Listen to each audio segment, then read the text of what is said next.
The survey on homelessness is administered directly to individuals in shelters, in transitional housing, on the street, and experiencing hidden or systems homelessness, for example, people who are couch surfing or spending the night in a health facility. The survey collects information on the characteristics, causes, and experiences of people affected by homelessness to help direct resources to areas of greatest need, and to connect individuals with targeted supports to help them achieve stable housing. Let's start with 10 important tips on how to successfully perform this survey. Familiarize yourself with the survey by reading it through in its entirety before the count.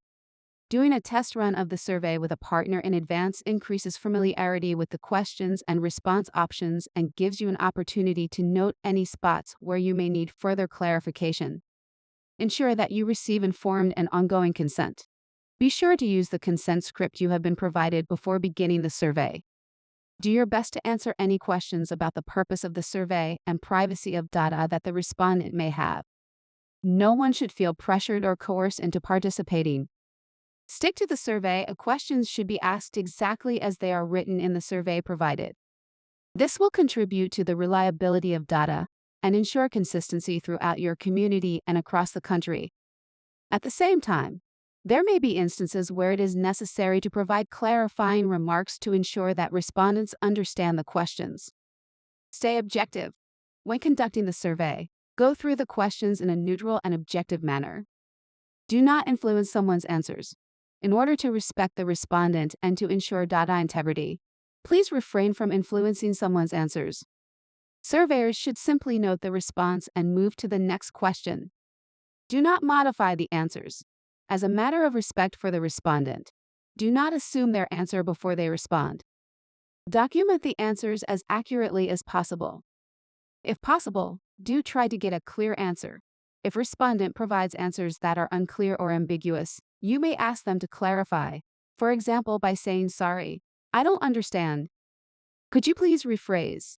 If a respondent provides two answers to a question that requires one, you can ask them to select the most appropriate answer.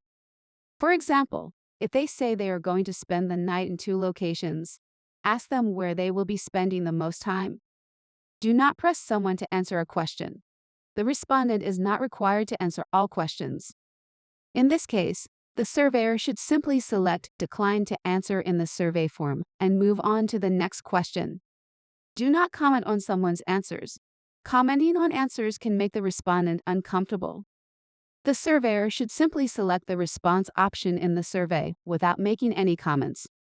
Be respectful of people's time. If the person looks rushed, ask if it's okay to continue the survey. You can let them know how many questions are left, or provide an estimate of how much longer it will take to complete the survey. These 10 tips will support you when conducting the survey.